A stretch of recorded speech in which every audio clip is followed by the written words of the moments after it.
నమస్తే, welcome to our channel. నేను సిరి. రాజా సాబ్ so ఈరోజు అయితే రిలీజ్ అయిపోయింది. మారుతి గారి డైరెక్షన్లో ప్రభాస్ గారి సినిమా అయితే వచ్చేసింది. మరి ఈ సినిమా రాజా సాబ్ సినిమా ఎలా ఉంది ఏంటి అనేది మనకి చెప్పడానికి మనతో పాటు ఉన్నారు ప్రముఖ సినీ విశ్లేషకులు భరద్వాజ్ గారు. నమస్కారం సార్. నమస్తే సార్, ఈరోజు చూసుకున్నట్టయితే మారుతి గారి డైరెక్షన్లో ప్రభాస్ గారి సినిమా రాజా సాబ్ అయితే రిలీజ్ అయిపోయింది. మరి ఆ సినిమా ఎలా ఉంది సార్? అంటే అన్ని విధాలుగా ఆడియన్స్ని డిసప్పాయింట్ చేసినటువంటి సినిమా అది. ఆడియన్స్ని, అభిమానుల్ని కూడా.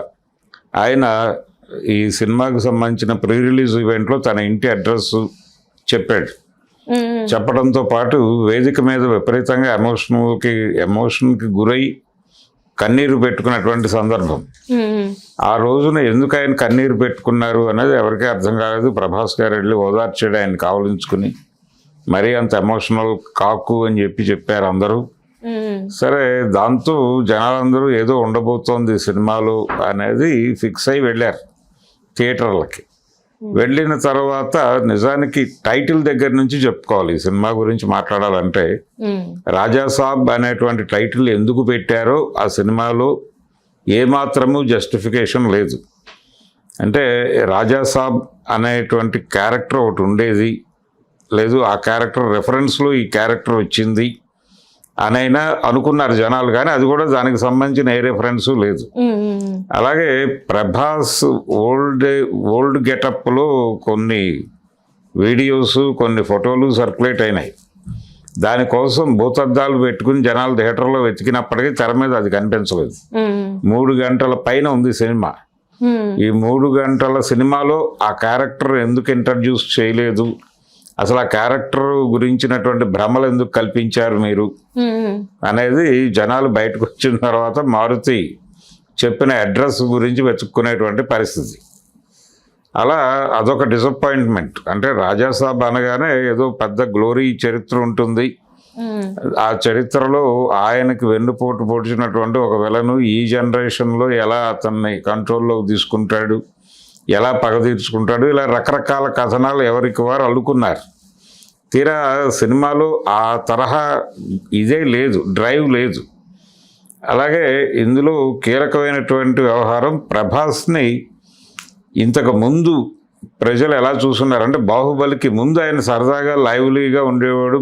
మిస్టర్ పర్ఫెక్ట్, డార్లింగ్ ఇలాంటి సినిమాల్లో చాలా సరదాగా ఆహ్లాదకరంగా ఉండేవాడు.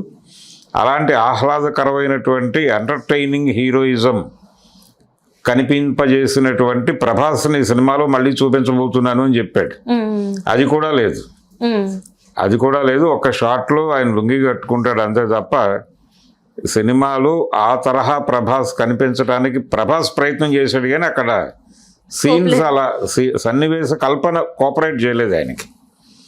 అలా నిజానికి ఆయన నటన కూడా బూడిదలో పోసిన పన్నీర్లా తయారైంది ఈ కథలో. అంటే ప్రతి సీన్ని ఏ సీన్కి ఆ సీన్ బాగా రావాలి అని డిజైన్ చేసుకున్నారు, కానీ వీటన్నిటినీ కలిపేటువంటి ఒక దారం కథ ఉండాలి, ఒక స్క్రీన్ ప్లే ఉండాలి, రేసీ స్క్రీన్ ప్లే ఉండాలి ఇలాంటి సినిమాలకి. అది లేదు, అది మిస్ అయింది. రెండోది, ఇందులో విలన్ క్యారెక్టర్కి హీరో క్యారెక్టర్కి మధ్య ఉండేటువంటి కాన్ఫ్లిక్ట్ ప్రాపర్గా డిజైన్ చేసుకోలేదు, చాలా డొల్లగా ఉంది అది. అలాగే ఆ హౌస్కి వీళ్ళు ఎందుకు పెడతారు, అక్కడ ఎందుకు లాక్ అవుతారు అనే దానికి సంబంధించి కూడా గందరగోళం ఉంది తప్ప దానికి ఒక ఓపెనింగు, ఒక క్లోజింగు లేకుండా తయారైంది. అలా హీరోకి లక్ష్యం ఉండదు ఈ సినిమాలో. అంటే ఒక ఆశకి ఆశయానికి మధ్య జరిగేటువంటి ఘర్షణగా ఇలాంటి సినిమాలు డిజైన్ చేస్తారు. సరే, విలన్ క్యారెక్టర్లో ఒక ఆశ చూపించాడు, కానీ హీరో క్యారెక్టర్లో ఒక ఆశయం లేకుండా పోయింది. దాంతో ఆశయం అంటే విలన్ని చంపడం అనే ప్రోగ్రాం కాదు, విలన్ని చంపడం అనే ప్రోగ్రాంతో పాటు లార్జర్ దాన్ లైఫ్ లాంటి ఒక అంబిషన్, ఒక లక్ష్యం ఉండాలి. అంటే ఇలాంటి హీరోలను పెట్టుకున్నప్పుడు, మీరు పాన్ ఇండియా ప్రాజెక్టు, ప్రభాస్ లాంటి హీరోలు ఇలా ఉన్నప్పుడు ఖచ్చితంగా లక్ష్యం అనేది కూడా ఒక జనాల్ని అడ్మైర్ చేసే పద్ధతిలో ఉండాలి. అలాంటి అడ్మైర్ చేసేటువంటి లక్ష్యం ఉన్నట్టుగా కూడా ఎక్కడా లేదు. అలాగే ప్రతి క్యారెక్టరు వస్తుంది వెడుతుంది, దాని ప్రభావం ఏమిటి అనేది ఉండదు. బొమన్ ఇరానీ లాంటి ఆర్టిస్టుని పెట్టుకుని కూడా ఏమీ చేయలేకపోయాడు డైరెక్టర్ గారు. అంటే అతను ఉన్నటువంటి సీన్స్లో కూడా పెద్ద ప్రభావవంతమైనటువంటి సన్నివేశ కల్పన ఏం లేదు. అలా కథ దగ్గరే గందరగోళం ఉంది ఈ సినిమాలో. తను చాలా కాలం క్రితం ఈ కథను డిజైన్ చేసుకున్నట్టుగా చెప్పుకున్నాడు ఆయన వేదిక మీద. ఈ కథ చెప్పగానే ప్రభాస్ గారు విపరీతంగా ఇంప్రెస్ అయ్యారు, ఇలాంటి మాటలన్నీ చెప్పారు. ఇవన్నీ రొటీన్గా చెప్పే మాటలే ప్రతి ఒక్కరు. తీరా థియేటర్లో కూర్చున్న తర్వాత ప్రేక్షకుల సహనానికి పరీక్ష పెడతారు ఇలాంటి కథలు పట్టుకొచ్చి. అలా అన్ని విధాలుగా, అంటే ఒక ప్రాపర్ టైటిల్ జస్టిఫికేషన్ లేదు ఈ సినిమాలో. అలాగే ఆయన చెప్పినటువంటి ప్రభాస్ని పాత పద్ధతిలో చూపిస్తాను, ఎంటర్టైనింగ్గా చూపిస్తాను అనేటువంటి ప్రామిస్ మిస్ అయింది. దాంతోపాటు ఈ తెరని విపరీతంగా మేము గ్లామరైజ్ చేయబోతున్నాం, 3 హీరోయిన్లు ఉన్నారు అని చెప్పారు. కానీ 3 కాదు, ఇంకో 2-3 కూడా కనిపిస్తారు, ఆనంది లాంటి వాళ్ళు. అయ్యయ్యా. కానీ ఎవరికి కూడా ప్రాపర్ క్యారెక్టర్ లేదు. అంటే ముగ్గురితో పాటు ఇంకా మిగతా వాళ్ళు ఉన్నారు, వాళ్ళకు కూడా ప్రాపర్ గా ఏమీ లేదు. ఆనంది ఒక షాట్ లో జస్ట్ అలా కనిపిస్తుంది అంతే. అలా దాదాపుగా ఎవరికి కూడా ప్రాధాన్యత లేదు. హీరోయిన్ క్యారెక్టర్లను మరీ వెన్నుపూస లేనటువంటి పాత్రలుగా మార్చాడు. అంటే హీరో మీద వెంపర్లాట తప్ప ఇంకేమీ ఉండదు వాళ్ళకి కార్యక్రమం.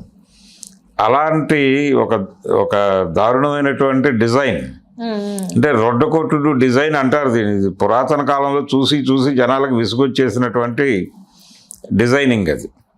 అదొక దారుణం, అదొక డిసప్పాయింట్మెంట్ జనాలకి.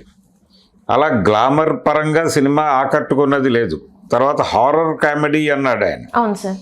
ఇందులో హారరు లేదు, కామెడీ అంతకంటే లేదు. కామెడీ అనుకుని ఆయన తీసిన సీన్లు అన్నీ కూడా పరమ రొటీన్ సీన్లు. గతంలో అనేక సినిమాల్లో చూసినటువంటి సన్నివేశాలు తప్ప ఇందులో పెద్ద సర్ప్రైజింగ్ ఎలిమెంట్ ఏమీ లేదు. సర్ప్రైజ్ అయిపోవటానికి ఏమీ లేదు దానిలో. అందుకని ఆ ఏరియాలో కూడా మిస్ఫైర్ అయింది. ఇలా రకరకాల ఏరియాల్లో ఆ సినిమాని ఏవైతే బలాలని చెబుతూ వచ్చాడో మారుతి గారు, ఆ బలాలన్నీ కూడా చాలా బలహీనంగా కనిపించినాయి తెర మీద. అంటే ఇక్కడ ఏంటంటే ఫస్ట్ నుంచి కూడా చెప్పింది ఏంటంటే హారర్ కామెడీ. ఇంతవరకు ప్రభాస్ ఇట్లాంటి ఒక జానర్ని టచ్ చేయలేదు, దీంతో ఇంక ఇది కూడా అయిపోతుంది, చాలా బాగా వచ్చిందని చెప్పేసి ఫస్ట్ నుంచి చెప్తున్నారు. మీరు అసలు హారరే లేదంటే ఇందులో హారరు లేదు, కామెడీ అంతకంటే లేదు. అంటే జనరల్గా పెద్ద హీరోలతో ఇలాంటి కథలు వర్కౌట్ అవుతాయా అనేది ఒక సందేహం. అయితే ఇలాంటి కథలు పెద్ద హీరోలతో కూడా వర్కౌట్ చేయొచ్చు అని ఒక నమూనా సెట్ చేశాడు ఆయన బాసు గారు చంద్రముఖి సినిమాతో రజనీకాంత్ని పెట్టి. అందులో ఎమోషన్ ఉంది, అన్నీ ఉన్నాయి. అలాంటి ఒక కల్పన జరగాలి, అది జరగలేదు ఈ సినిమాలో. అందుకని ఎందుకు సీన్స్ జరుగుతున్నాయో తెలియదు, విలన్ ఎందుకు ప్లాన్ చేస్తున్నాడో తెలియదు. సముద్రకనికి ఒక క్యారెక్టర్ ఇచ్చారు ఈ సినిమాలో. ఆ క్యారెక్టరు ఏమాత్రము ప్రాధాన్యత ఉండదు కథలో. ఆ క్యారెక్టర్ కోసం ఇచ్చిన బిల్డప్కి ఆ క్యారెక్టర్ ఉన్నటువంటి పరిస్థితికి ఏమాత్రము మ్యాచ్ ఉండదు. అలా ప్రతి క్యారెక్టరు ప్రభాస్ ఏదో చేయబోతున్నాడు అని అనుకుంటారు. కానీ జనాలు తెర మీద ఆ క్యారెక్టర్ పూర్తి స్థాయిలో ఎలివేట్ అయినటువంటి సందర్భాలు 2-3 సార్లు వస్తాయి అంతే.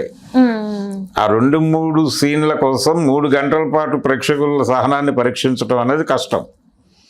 అలా ఏ కోణంలో ఇందులో మ్యూజికల్గా కూడా పెద్ద ఇంపాక్ట్ వేసినటువంటి సందర్భం ఏం లేదు. అలా ఏ విధంగా చూసినా కానీ ఇది మిస్ఫైర్ అయినటువంటి ప్రాజెక్టు. అభిమానుల్ని మాత్రమే కాదు, తెలుగు సినిమా ప్రేక్షకులందరికీ ఒక రకంగా మారుతి ఆయన మోసం చేసినట్టుగానే భావించాలి. అంటే రకరకాలుగా చెప్పాడు ఈ సినిమాల గురించి, ఈ సినిమా గురించి ఏ ఒక్క ప్రామిస్ని నిలబెట్టుకోలేదు. పైగా 3 ఏళ్ళు తీశారు ఈ కథని. 3 ఏళ్ళు తీసేంత ఏముంది దీనిలో అనేది ఒక డౌట్. రెండోది చాలా తీశారు, అంటే ఆయన రకరకాల కథలు అనుకున్నాడు. ఈ రకరకాల కథల్ని దీనిలోకి తీసుకొచ్చాడు. తీసుకొచ్చిన తర్వాత దేనికి న్యాయం చేయలేకపోయాడు. ఇప్పుడు ఆ నాయనమ్మకి ఒక కథ ఉండాలి, ఆ కథ జస్టిఫై అయ్యేలాగా లేదు. అది కూడా ఏదో కావాలని రాసుకున్నట్టు ఉంది అది.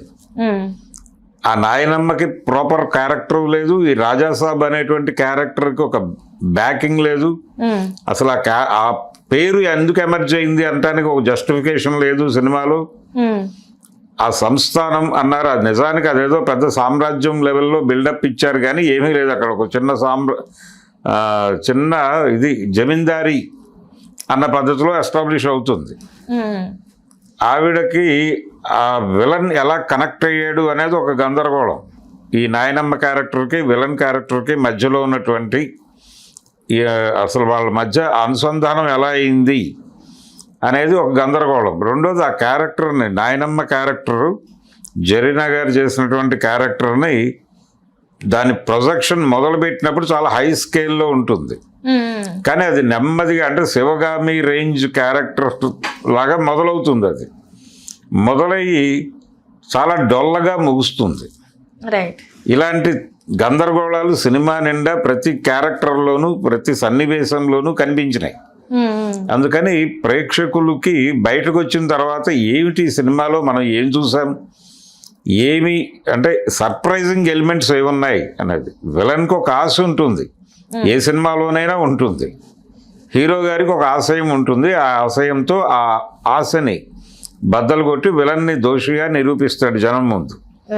ఇది చాలా కమర్షియల్ సినిమా, ఏ సినిమాలోనైనా ఉండే కాన్ఫ్లిక్టే. అంతకు మించి కొత్తదనం లేదు ఈ సినిమాలో. అంటే మ్యూజిక్ పరంగా కూడా ఈ సినిమా ఆకట్టుకోలేదు సార్? మరి ఏమీ లేదు. తమన్ చాలా రొటీన్ మ్యూజిక్ ఇచ్చాడు. రెండోది వీళ్ళు చాలా గొప్పగా చెప్పినటువంటి అంటే పాతాళ భైరవిలో మొసలి ఫైట్ ఒకటి ఉంటుంది.